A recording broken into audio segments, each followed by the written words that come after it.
खरीप हंगाम तोंडावर आलेला आहे.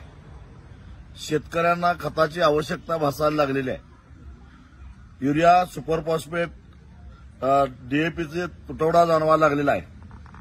आणि जी खतं सबसिडाईज आहेत, सबसिडीवर मिळतात, त्या खताबरोबर दुसरं न खपणारं खत, मग ते नॅनो युरिया असेल किंवा सूक्ष्म अन्नद्रव्य असतील किंवा बाकी कुठलीही खतं असतील, ती घेतल्याशिवाय युरिया मिळणार नाही, सुपर फॉस्फेट मिळणार नाही, डीएपी, पोटॅश मिळणार नाही.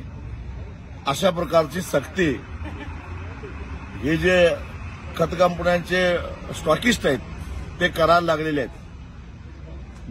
कृषी मंत्री, मुख्यमंत्री फक्त घोषणा करतात, प्रत्यक्षामध्ये तसे घडताना दिसत नाही.